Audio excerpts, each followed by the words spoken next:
지난 한 주 어떻게 보내셨는지 모르겠네요. 지난주에는 조금 따뜻했죠. 좀 따뜻했어요. 그래서 살만했어요. 근데 미세먼지가 너무 심해서 마스크를 끼고 다녀야 해가지고 많이 불편하셨을 것 같아요. 근데 날씨는 좀 많이 따뜻했었던 것 같아요. 미세먼지 농도가 작년 2018년도 가을에 찍었던 그 사진하고 지난주에 찍었던 사진이 이렇게 비교해서 조선일보에 올라왔더라고요. 근데 아주 하늘과 땅 차이더라고요. 작년 거는 정말 청명한 가을 하늘을 볼 수 있었는데 올 봄 거는 다 정말 뿌해서 한강변에 나가면 큰일 날 것 같은 그런 사진을 얼마 전에 봤어요. 정말 미세먼지 큰 문제입니다.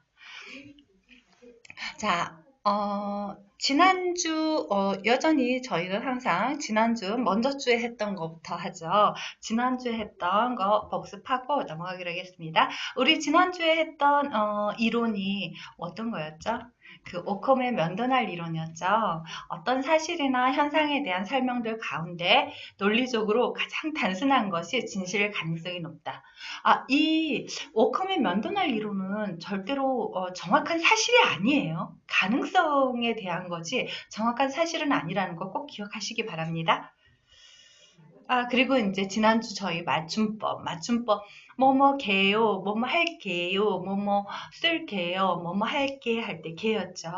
어, 그 발음을 할 때는 개요라고 하면 안 되겠죠. 뭐뭐 할게요라고 발음은 하지만 소리는 내지만 쓸 때는 꼭 개요라고 써야 된다고 그랬죠. 왜냐하면 깨요라는 말 자체가 맞춤법에는 없는 말이래요. 그렇기 때문에 없는 맞춤법, 맞춤법에 없는 말을 쓰는 그런 그 실수는 하지 말아야겠죠.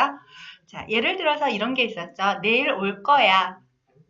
소리는 발음할 때 말을 할 때는 꺼야로 발음을 하지만 쓸 때는 꼭 거야로 써야 된다는 거. 그리고 전화할게 하지만 쓸 때는 할게로 써야 된다는 거. 그리고 밥 먹으러 갈게. 이것도 마찬가지로 갈게로 써야 되고요. 일찍 끝내고 갈게요 할 때도 갈게요 하지만 쓸 때는 게로 써야 된다는 거 꼭 기억하시기 바랍니다. 요번 주도 여전히 일관되게 갔습니다. 챕터 1부터 5까지 하고, 그리고 2주의 코테라 소식으로 마무리를 하도록 하겠습니다. 첫 번째 챕터죠. 동화 같은 정책 자금. 요번 주는 늑대와 돼지 삼형제예요. 이 이야기 너무 잘 알고 계시죠? 아기 돼지 삼형제가, 그림 출처가 주니버예요. 출처, 혹시 몰라서, 너무 무서워서, 저작권이. 별풍당당님 별풍선, 선물 지금부터 싸주시고 계시는데, 감사합니다. 이야기입니다. 아기 돼지 삼형제가 노래를 부르고 있죠. 이제 아기 돼지 삼형제가 다 컸어요. 커서 이제 엄마가 니네도 이제 독립을 해라 라고 따로 집을 지어서 독립을 하도록 해라 라는 말을 듣고 이제 노래를 부르면서 자기 집을 지으러 갑니다. 그런데 늑대가 그 사실을 알게 되죠. 그리고서 호시탐탐 이 돼지 삼형제를 노리게 됩니다. 첫 번째 돼지는요, 지푸라기, 아시죠? 지푸라기로 집을 지었어요. 그래서 늑대가, 얼마든지 이러면서 있는 힘껏 입김을 붑니다. 불어서 어떻게 되죠? 이 지푸라기 집들이 다 날아가게 되죠. 그래서 이 첫째 돼지는 둘째 돼지한테 도망을 가게 돼요. 근데 둘째 돼지는 튼튼한 통나무로 집을 졌네요. 나무집을 졌어요. 그래서 늑대가 열심히 후후하고 입김을 불어보지만 있는 힘껏 불어보지만 이 통나무는 그냥 덜덜덜 떨리다가 무너지지 않아요. 그러니까 이 늑대가 그래 입김으로 안 무너진단 말이지 이러면서 있는 힘껏 힘을 써서 있는 힘껏 힘으로 무너뜨립니다. 그래서 이 통나무 집도 망가지게 되죠. 그래서 그 첫 번째 돼지와 두 번째 돼지는 진짜 다리가 안 보이죠. 동그랗게 자동차 바퀴 모양으로 이렇게 돼 있는데요. 진짜 이렇게 자동차 바퀴만큼 빠르게 달려서 도망을 갑니다. 누구한테 갈까요? 셋째 돼지한테 가겠죠?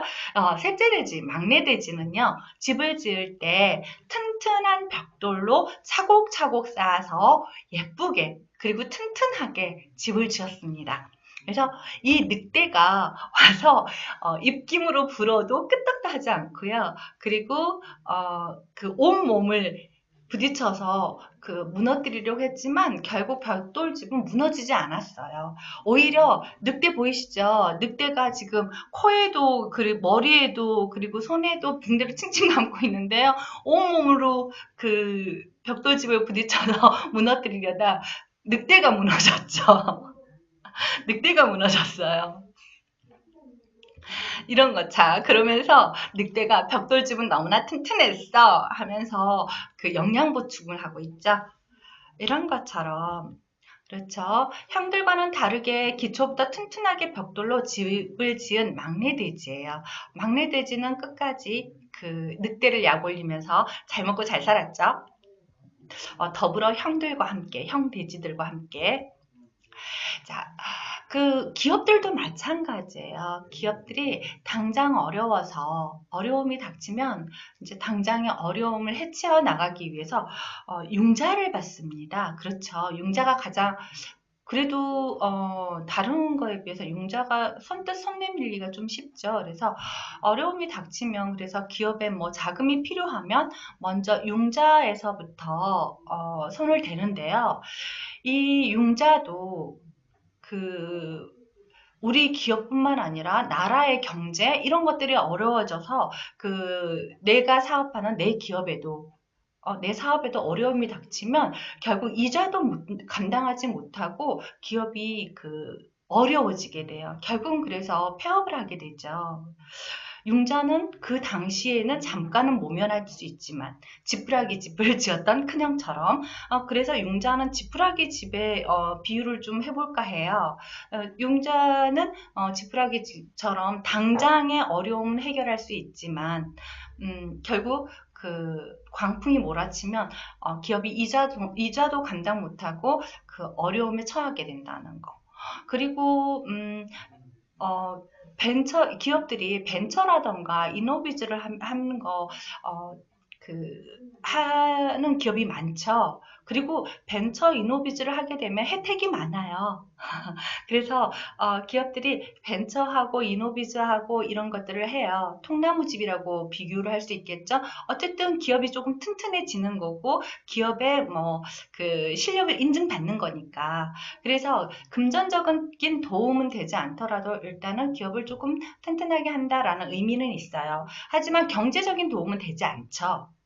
그렇기 때문에 벤처나 이노비즈만 먼저 한다고 해서 기업이 금전적인 도움을 받을 수 있는 건 아니에요. 그래서 기업이 힘들어지게 되면 결국 금전적인 도움을 받지 못하기 때문에 기업이 어려움에 처하게 되죠. 하지만 막내 돼지가 지었던 그 벽돌집처럼 벽돌집도 아래에서부터 차곡차곡 차근차근 튼튼하게 지어야지 위에 가서 안 무너지잖아요. 그래서 막내 돼지가 지었던 벽돌집처럼 기초부터 튼튼하게 여러 가지를 준비를 해서 정부의 정책 자금을 준비를 하게 되면 어려움이 닥쳐도 충분히 이겨나갈 수 있겠죠. 기업이. 왜냐하면 정부의 출연금은 갚지 않아도 되잖아요. 무이자 무상한이잖아요. 그렇기 때문에 이 정부의 자금은 준비만 튼튼하게 해서 받을 수만 있다면 최고의 좋은 방법인 거죠. 정책 자금, 정부의 출연금, 그러니까 정부의 정책 자금을 받으려면 정책 자금의 기본 요건은 튼튼하게 갖춰놔야 되겠죠. 말 그대로 기본 요건이에요. 기본, 기초가 되는 거겠죠. 그거를 튼튼하게 갖춰놓고 정부 출연금을 그리고 정부의 R&D 사업을 하겠다고 해야겠죠. 정부의 정책 자금의 기본 요건이에요. 첫 번째가 특허예요. 특허. 특허는 모든 거에 기초가 된다고 생각하시면 돼요. 모든 거에. 그리고 두 번째가 기업부설연구소입니다. 기업부설연구소, 그리고 재무상태, 양호한 재무상태예요. 부실한 재무상태가 아니고요. 양호한 재무상태. 이게 정책자금의 기본 요건입니다. 지금 기업하시는 분들께서 혹시 이 방송을 시청을 하고 계시다면 먼저 우리 회사의 특허는 얼마나 되는지, 몇 개나 있는지, 그리고 있는지, 그리고 기업부설연구소 만들어서 인정을 받으셨는지, 그리고 우리 회사의 재무상태는 어떤지 한 번쯤 점검해 보시면 좋을 것 같아요. 자, 기업의 경영을 튼튼하게, 기업을 기초부터 튼튼하게. 네, 코테라의 전문 지성 집단. 코테라는 지난주에 제가 말씀을 드렸죠. 한 명 한 명의 전문 위원들은 좀 자기가 아는 전문 분야에 대해서만 강할지 몰라요. 그리고 다른 분야에서는 약할 수도 있어요. 하지만 코테라 전문 위원단은 그 하나하나의 전문 위원들이 모여서 하나의 코테라의 그 전문 위원단을 구성하고 있기 때문에 전문 지성이라고 할 수 있죠. 그러니까 전문 지성의 집단이라고 할 수 있어요. 그래서 기업을 기초부터 튼튼하게, 경영을 튼튼하게 하기 위해서 코테라의 전문 지성 집단, 코테라의 도움을 받아서 기초부터 튼튼하게 회사를 만드셔서 정부 출연금 꼭 도전해 보시길 바랍니다. 저희 코테라의 그 카페예요. 여기 들어와 보시면 저희 그 협회에서 어떤 일을 하는지, 어떤 도움을 받을 수 있는지 더 정확하게 알 수 있을 겁니다. 자, 두 번째 챕터예요. 두 번째 챕터 이번 주 이론은요. 파레토 이론입니다. 파레토 이론은 조금 생소해요. 근데 여러분들 2080 이론이라고 잘 알고 계시죠? 2080 이론 많이 들어본 것 같아요. 저는 파레토 이론이 뭐지? 하고 내용을 보다가 2080 이론이구나 라고 이론의 다 또 다른 이름이라고 해서 그랬어요. 여러분들도 그러실 것 같아요. 자, 그러면 파레토 이론, 2080 이론 먼저 간단하게 이야기해 볼게요. 전체 결과의 80%가 전체 원인의 20%에서 일어나는 현상이라고 합니다. 여러분들이 화면 보실 때 작은 그 사람들 뭐 몇 명 있죠? 많이 있죠. 그리고 그 한쪽에는 딱 2명이 있네요. 이걸로 볼 때도 80%가 20%가 80% 이렇게 알 수 있을 것 같아요. 쉽게. 자, 이 파레토 이론은요, 19세기 이탈리아의 경제학자이며 이 사람, 그 파레토라는 분의 이 파레토라는 분을 수식해준 것들이 많더라고요. 19세기 이탈리아의 경제학자이며 사회학자이며 정치학자이며 철학자이며 이렇게 많은데요. 19세기 이탈리아의 경제학자이자 사회학자, 정치학자, 철학자 였다고 해요. 빌프레도 파레토의 이름의 연구 그리고 이 사람의 이름에서 유래됐다고 합니다. 자, 이 사람이 빌프레도 파레토라는 경제학자인데요. 19세기 이탈리아 사람이라고 해요. 이 사람이 그러니까 어느 날 길을 가다가 개미들을 발견을 했는데요. 그 개미들을 관찰하다가 발견을 했다고 해요. 개미들을 관찰해 보는데 그 개미들의 20%만 일을 하고 나머지는 놀더래요. 그래서 20%만 그 개미 단체에 20%만 일을 해서 그 20% 일하는 개미들만 또 따로 모아가지고 연구실로 가지고 왔다고 해요. 그래서 연구실로 가져온 개미들을 또 관찰을 해봤더니 그 열심히 일했던 개미들의 20%가 걔네들만 따로 떼어놓으니까 또 그 중에서 20%만 또 일하고 나머지는 또 다 놀더래요. 그래서 전체 20%만 일을 하네 하고 발견을 했다고 해요. 새로운 사실을. 그래서 이 파레토가 1897년에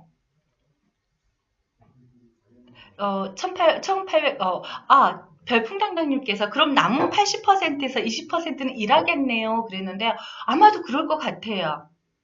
이 이론에 따르면. 그래서 1897년 영국의 부와 소득 유형을 이 파레토가 연구하다가 알아낸 사실인데요. 전체 인구의 20%가 전체 부의 80%를 차지하고 있다는 걸 알아냈다고 합니다. 그리고 마케팅에서도요, 20%의 VIP 고객이 80%의 매출을 올려준다고 하네요. 이것을 2080 법칙이라고 합니다. 2080 법칙, 그리고 파레토 법칙에, 파레토 법칙에 그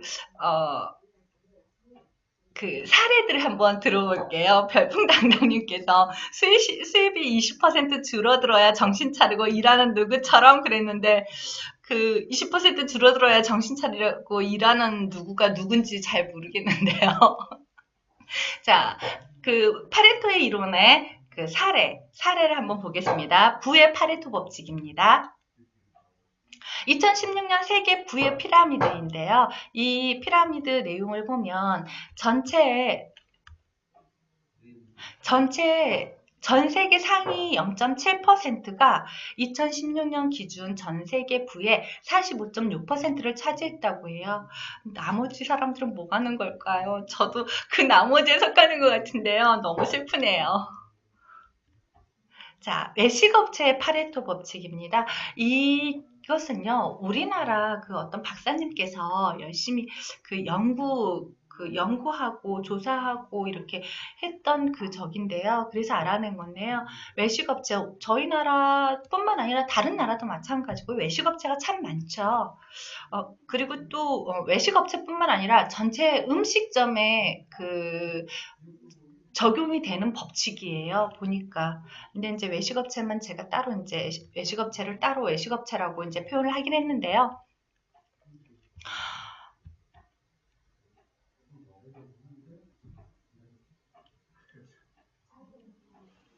그 상위 그 외식업체 중에 상위 20%는 계속해서 승승장구하면서 그 사업을 계속 해나가지만 그 나머지 80%는요, 5년 이내에 폐업에 이른다고 합니다. 그러니까 매년 이렇게 생기는 만큼 그 매년 사라지는 외식업체가 그만큼 많다는 거죠. 그래서 외식업체에도, 그러니까 음식점에도 파레토 법칙이 적용되고 있다고 하네요. 근데요, 이 파레토 법칙이, 네, 그 5년 이내에 폐업에 이른다고 하니까 조금 안타깝죠. 빨리 치고 상위 20%에 들어가야 될 것 같습니다. 자, 이거는요, 매출의 파레토 법칙인데요. 백화점을 이제 그 백화점 매출을 이렇게 조사를 했다고 해요. 근데 20%의 충성스러운 그 고객이 전체 매출액의 80%의 소비를 차지했다고 합니다. 그러니까 나머지 80%의 고객들이 사용했던 금액보다 VIP 20%의 그 20%가 백화점에서 그 지출했던 금액이 그 전체의 80%를 차지했다는 거죠. 저 80%, 저 20%에 속하고 싶어요. 어, 그 외에 파레토 법칙의 사례인데요. 즐겨 입는 옷의 80%는 옷장에 걸린 옷의 20%에 불과한 경우. 그렇죠. 저도 그런 것 같아요. 저 옷장에 걸려있는 옷 중에 20%도 못 입는 것 같은데요. 자주 입는 게. 그리고 20%의 운전자가 전체 교통위반의 80% 정도를 차지하고 있는 경우, 그리고 20%의 범죄자가 80%의 범죄를 저지르는 경우, 성과의 80%는 근무 시간 중 집중력을 발휘한 20% 시간에 이루어지는 경우, 인터넷 유저의 20%가 80%의 양질의 정보를 생산하는 경우, 그리고 저희 방송이 지금 정책자금 방송이잖아요. 근데 그것도 파레토 법칙에 속하는 것 같아요. 전체 중소기업이 360만 개라고 해요. 근데 거기에서 그 정부 정책자금, R&D 자금을 맛본 기업은 20% 정도밖에 안 된다고 하네요. 저희 협회장님 말씀이십니다. 어, 저희 그 방송을 보고 계시는 그 방송 그 시청자분들도 혹시 기업을 하고 계시다면 빨리 이 20% 안에 들어서 정책 자금을 한번 시도해 보시길 바랄게요. 자, 파레토 법칙입니다. 파레토 법칙을 다시 한번 정리해 보자면 결과의 80%가 전체 원인의 20%에서 일어난 현상. 그래서 이 20%가 80%의 그 효과를 일으킨다고 하는 그런 효과죠. 자, 이 그 파레토 법칙에 반대 현상이 있어요. 반대 현상을 설명하는 건데요. 롱테일 법칙이 있더라고요. 다음 주에는 롱테일 법칙에 대해서 하겠습니다. 근데 먼저 뭐 공부해갖고 오고 이러지 마세요. 반칙이에요. 자, 세 번째 챕터입니다. 신문이죠. 신문 내용. 사회의 관심을. 유용한 정보입니다. 정보에 대한 내용 한번 해보겠습니다. 오늘은 알아볼게요. 오늘의 기사예요. 진짜로 오늘자 기사입니다.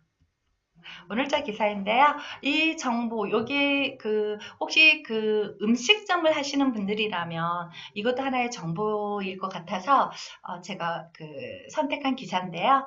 10대 미성년자 술자리 합석, 술 안 마셨어도 식당 측엔 위법이라고 하네요. 그래서 땅땅 오늘의 판결입니다. 기사 내용을 정리해 볼게요. 임모 씨, 그러니까 신문에 등장했던 사건의 주인공에 해당되겠죠. 그분이 임모 씨예요. 임 씨인데요. 임모 씨는요, 식당을 했어요. 식당을 했는데 손님들이 술을 마시고 있던 중에 그 일행으로 보이는 새로운 여성이 한 명이 들어왔대요. 그 여성이 너무 어려 보여서 신분증을 요구했는데 신분증이 없다고 보여주지 않았고 뭐 이런저런 핑계를 대면서 신분 확인을 자꾸 꺼려 하더래요. 그런데 경찰이 와서 이 식당 주인에게 집행유예와 1170만 원의 과징금이 부과되었다고 하네요. 그러니까 경찰에 가서 저기를 했겠죠. 조사를 받으니까 이 집행유예가 나왔고 그리고 과징금으로 또 따로 받았다고요. 1170만 원을. 와. 근데 이 주인은요, 임모 씨는 그 손님에게 술을 팔지 않았고 그리고 그 손님도 술을 마시지 않았다고 해요. 그러면서 나라에 소송을 냈다고 해요. 소송을 냈는데요. 그 결과가요, 조금, 안타까웠어요. 청소년이 술을 실제 마셨는지에 따라서 주류 제공 여부를 다르게 보는 것이 아니래요. 미성년이 술자리에 합석했다는 것 자체만으로도 과태료가 부과될 수 있다고 하네요. 그래서 판사의 판결이 이렇게 나와서 이분은 1170만 원의 갑징금을 내야 한다고 하네요. 그러니까 미성년자는 술을 마시는 자리에 합석을 하는 것조차도 식당 측에는 위법이라는 거죠. 그러니까 식당을 하시는 분들이나 음식점을 하시는 분들은 꼭 알고 계셔야 할 것 같아요. 그렇지 않으면 이 임무 씨처럼 부당한 알지 못했던 이런 낭패를 당할 것 같거든요. 꼭 기억하시기 바랄게요. 정보라는 건요. 정보가 뭘까요? 정보라는 거. 우리 너무 잘 알고 있죠. 정보가 뭔지. 근데 설명해봐 하면은 못할 것 같아요. 할 수 있으실 것 같으세요? 실제 나에게 닥친 문제에 도움이 될 수 있는 형태로 정리한 지식이나 자료를 정보라고 한대요. 근데 지금 우리는 정보를 너무 많이 알고 있고 정보를 알 수 있는 경로가 너무너무 많죠. 그리고 지금 현재는 넘쳐나는 게 정보라고 할 수 있어요. 그렇다면 유용한 정보라는 건 어떤 걸까요? 유용한 정보. 유용한 정보는 가치 있게 가공되고 처리가 된 나에게 필요한 정보겠죠. 유용한 정보, 나에게 필요한 정보인데 정말 너무 잡다한 게 많다면 유용하지 않을 것 같아요. 근데 가치 있게, 나한테 쓸모 있게 가공 처리가 되어 있다면 훨씬 더 유용한 정보고 필요한 정보가 되겠죠. 이런 정보를 알 수 있는 경로들입니다. 신문, 그리고 책, 그리고 텔레비전, 라디오. 요즘 라디오, 운전하시는 분들은 라디오 많이 들으실 것 같아요. 근데 집에서는 요즘은 라디오 많이 안 듣는 것 같죠? 그리고 컴퓨터. 그리고 스마트폰이 없는데요. 스마트폰이 정말 없네요. 스마트폰, 손안의 컴퓨터잖아요. 스마트폰, 그리고 타인과의 대화, 그러니까 다른 사람에게서 듣는 것, 이런 경로로 정보를 우리는 알 수 있죠. 자, 그래서 정보의 경로를 조금 저기하게 디테일하게 다시 한번 정리를 해봤습니다. 책, 잡지, 신문, 인터넷, 라디오, TV 이런 것들을 볼 수 있고요. 그리고 여기도 또 스마트폰이 빠졌네요. 스마트폰. 그리고 신문에서는 뭐 도표를 통해서 사진, 그래프, 글, 기사, 그림 이런 것들을 통해서 알 수 있죠. 인터넷 있어요. 그 별풍당당님께서 모바일이 없네 그랬는데요. 인터넷이 있고요. 그리고 제가 스마트폰이 빠졌다고 말씀을 드렸어요. 네, 스마트폰이 빠져서 그게 조금 안타까운데요.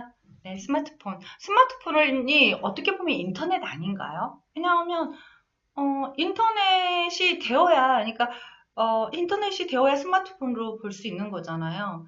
뭐 우리 당장 와이파이가 안 되면 스마트폰은 그냥 전화기 아닌가요? 그러니까 스마트폰, 인터넷. 자, 그 외에도 정말 도움이 되는 정보인데요. 조선일보 안에 보면 리빙 포인트라는 게 있어요. 근데 이 내용이 정말 조그맣게 나와 있거든요. 근데 저는 참 많이 이게 도움이 됐었어요. 자, 챕터 네 번째입니다. 네 번째. 조금 더 경쟁력 있게 틀리기 쉬운 맞춤법인데요. 이 맞춤법 방송을 하는데도 그 다음 주에 보니까 또 깨로 쓰는 사람들도 있더라고요. 맞춤법이 없는 말이라고, 그건 정말 실수하는 거라고 이야기를 하는데도 똑같이 그 문자에 뭐뭐 할게요 이렇게 쓴 사람이 있더라고요. 너무 당당하게. 그러지 마세요. 방송하는 사람 민망하게. 자, 이번 주에는요, 이따가와 이따가입니다. 이 두 개 조금 헷갈리시죠, 많이? 근데, 많이 헷갈려요. 알아보겠습니다. 자, 이따가는 장소입니다. 장소일 때 이따가라고 쓰고요. 소리 나는 대로 이따가라고 쓸 때는 시간적인 의미입니다. 이걸 조금 더 쉽게 설명해 볼게요. 여기에 있다가 가라 할 때, 여기에 있다가 가. 우리 집에 있다가 가. 장소잖아요. 장소에 있는 거잖아요. 그래서 이따로 쓰는 거고요. 이따가 이렇게 쓰는 거고, 밥은 이따가 먹어. 뭐 빵은 밥 먹고 이따가 먹어 할 때, 시간적인 개념일 때, 이때는 소리 나는 대로 이따가라고 쓰면 됩니다. 자, 만화로 한번 볼게요. 엄마가 용돈 주신대? 그걸로 영화 보러 가자. 좋지? 나 동생 봐야 하는데 그럼 집에 좀 이따가 너희 집으로 갈게. 자, 여기서 이따가가 나왔습니다. 자, 볼게요. 집에 좀 있다가, 장소죠. 집에 있다니까 장소. 그리고 이따가 너희 집으로 갈게. 그래, 시간적인 거죠. 이따가, 조금 후에. 이런 뜻이니까, 이따가 갈게. 이게 되죠. 그래서, 장소적인 개념은 이따가. 그리고 시간적인 개념일 때는 이따가 소리를 쓰면 됩니다. 꼭 기억하세요. 또 이거 그 오늘 방송했는데, 요번 주에 뭐, 이렇게 문자 할 때, 이따가 이렇게 쓰시면 안 돼요. 자, 그럼 볼게요. 자, 정리하겠습니다. 연희는 조금 있다가 갔어. 그러니까 조금 있다가 간 거죠. 어디에? 우리 집에. 아니면 이 카페에 나랑 같이 있다가 간 거예요. 그리고 오늘은 시골에 있다가 내일 갈게. 장소적인 개념이죠. 장소적인 개념이니까 있다가가 되는 거고요. 이따가 밥 먹으러 갈게. 그러니까 이따가 조금 후에 밥 먹으러 갈게. 이 뜻이 되죠. 그러니까 소리는 나는 대로 그대로 이따가라고 쓰면 되죠. 지금 밥 먹지 말고 이따가 먹어라. 그러니까 조금 후에 아니면 나중에 먹어라 이런 뜻이 되는 거죠. 시간적인 개념이니까 이따가 소리 나는 대로 쓰시면 됩니다. 잊어버리지 마세요. 자, 이제 마지막 챕터 5번째네요. 한 계단 올라서기. 이거를 보시고 생각을 좀 키우시고, 그리고, 나의 그 수준을 한 계단 올려보시기 바랄게요. 요번 주는요, 9번째 이야기, 책임이에요, 책임. 무서운 말이죠, 책임. 이 책임을 지려다가 인생 억울하게 되는 사람들 참 많을 것 같아요. 자, 책임입니다. 책임. 과정을 두려워하는 것은 의지가 없기 때문이고, 결과를 두려워하는 것은 용기가 없기 때문이며, 후회를 두려워하는 것은 소신이 없기 때문입니다. 심사숙고하여 마음에 담아둔 말은 입으로 뱉고 후회하지 말아야 하며, 신중히 결정한 계획이 있다면 실행에 옮기고 책임을 져야 합니다. 그렇죠. 내가 행한 모든 행동, 선택 이런 거에는 책임이 따르고 책임을 져야 합니다. 책임을 회피하고 다른 사람한테 이렇게 떠넘기는 사람들도 많은데요. 글쎄요. 책임 회피하고 얼마나 잘 먹고 잘 살까요? 책임이라는 거 꼭 다시 한번 마음속에 새겨보고, 그리고 지금까지 책임지면서 살았는지, 남의 탓이라고 원망하면서 살지는 않았는지 한 번쯤 생각하는 시간을 가져보길 바랄게요. 마지막 우리 코테랴 소식입니다. 이번 주 소식은요. 제품 서비스 기술 개발 사업 시행 계획이 발표됐죠.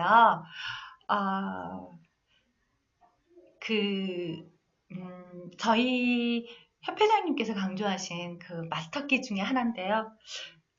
왠지 어감이 좋아요. 제품 서비스. 네. 이 제품 서비스 기술 개발 사업에는요, 3가지 과제가 있어요. 제품 서비스화 과제와 신규 서비스 창출 과제, 그리고 업종 공통 서비스 과제가 있는데요. 여기에 해당하는 기업들은 한번 해당하는 기업이 아니라 거의 모든 기업들이 해당할 것 같아요. 한번 잘 살펴보시고 도전해 보시는 것도 좋을 것 같아요. 어떤 거를 해야 되는지, 우리 기업이 이 정책 자금을 받을 수 있을 것인지 이런 게 궁금하시다면 맞는 키 있죠? 맞는 키. 뭐죠? 정실미 카페.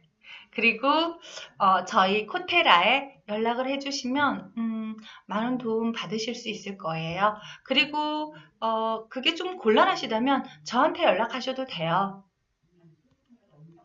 그러시면 나름 최선을 다해서 도와드릴게요. 요번 주 한 주 건강한 모습으로 잘 지내시고요. 조금 아까 여기 오다 보니까 빗방울이 한 방울 한참 있다 또 한 방울 이렇게 떨어져서 제가 우산을 챙겨왔는데요. 비 오고 나면 요번 주에 꽃샘추위가 올 거라고 하더라고요. 너무 이렇게 가볍게 입지 마시고요. 하나씩 여분으로 챙겨 다니시면서 건강 챙기시기 바랄게요. 즐거운 한 주 보내시고요. 건강한 모습으로 다음 주에 다시 뵐게요. 안녕히 계세요.